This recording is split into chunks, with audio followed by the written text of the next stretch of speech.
नमस्कार दोस्तों, अनुराग मिश्रा नाम है हमारा। स्वागत है आप सभी का गीटन इंडियन एकेडमी में। आज हम बात करने वाले हैं भारत चीन संबंधों में हालिया बदलाव और नेपाल की प्रतिक्रिया पर। इंडिया चाइना रिलेशंस में नया मोड़। दुनिया भर की मीडिया आज इस मुद्दे को कवर कर रही है कि भारत और चीन के बीच संबंधों में एक नई करवट आ रही है। हाल ही में चीन ने सार्वजनिक रूप से यह बयान दिया कि वह अमेरिका द्वारा भारत पर लगाए गए 50% टैरिफ का विरोध करता है और भारत के साथ खड़ा है। बीजिंग से आए इन बयानों को देखकर वेस्टर्न मीडिया भी चौंक गया, क्योंकि सामान्यतः भारत और चीन का रिश्ता तनावपूर्ण माना जाता है। लेकिन अब चीन भारत को सपोर्ट करता दिख रहा है।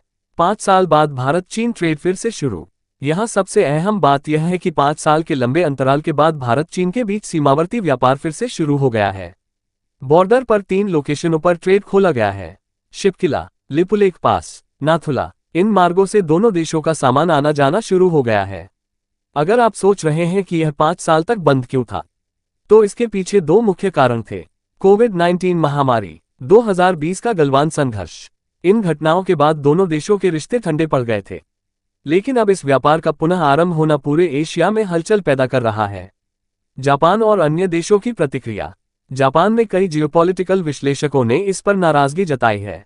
जापान चाहता था कि भारत चीन के रिश्ते खराब रहें ताकि वह भारत के साथ और गहरे रिश्ते बना सके। लेकिन अब जब दोनों देशों के संबंध सुधर रहे हैं, जापान की रणनीति थोड़ी मुश्किल में पड़ गई है। वहीं रूस और कुछ अन्य एशियाई देशों ने इस विकास को सकारात्मक दृष्टि से देखा है। नेपाल का कड़ा विरोध। इस पूरी कहानी में सबसे ज्यादा नाराजगी नेपाल ने दिखाई है। नेपाल का कहना है कि लिपुलेख पास, जहां से भारत चीन का व्यापार शुरू हुआ है, वह उसका क्षेत्र है। नेपाल सरकार ने आधिकारिक रूप से बयान जारी करते हुए कहा है कि भारत और चीन हमारी सहमति के बिना हमारी भूमि से व्यापार नहीं कर सकते। नेपाल का तर्क है कि अगर यह क्षेत्र विवादित है तो दोनों देशों को पहले नेपाल से अनुमति लेनी चाहिए। भारत का जवाब साफ है। भारत का कहना है कि लिपुलेख, कालापानी और लिम्पियाधुरा ऐतिहासिक रूप से भारत के हिस्से हैं और इस पर नेपाल का दावा बिल्कुल अन्यायपूर्ण और अस्थिर है। भारत ने यह भी स्पष्ट किया है कि 1954 से इस मार्ग का उपयोग व्यापार के लिए किया जाता रहा है और नेपाल ने तब कभी आपत्ति नहीं जताई। असली समस्या कहाँ है? दरअसल नेपाल की राजनीति में लिपुलेख विवाद अक्सर एक डिस्ट्रैक्शन की तरह इस्तेमाल किया जाता है। जब भी वहां भ्रष्टाचार या आर्थिक समस्याएं उभरती हैं, कई नेता भारत से इस इलाके को वापस लेने की बातें करने लगते हैं। इससे जनता का ध्यान असली मुद्दों से हट जाता है।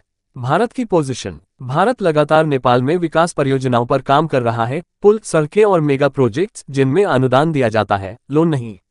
लेकिन दुर्भाग्य से यह खबरें आम नेपाली नागरिक तक पूरी तरह पहुंचती नहीं।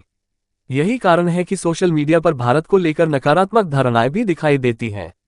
आगे का रास्ता। भारत और चीन आने वाले समय में शिपकिला, नाथुला और लिपुलेख से व्यापार बढ़ाते रहेंगे। नेपाल का विरोध कूटनीतिक स्तर पर जरूर है, लेकिन व्यावहारिक तौर पर यह व्यापार को रोक नहीं पाएगा।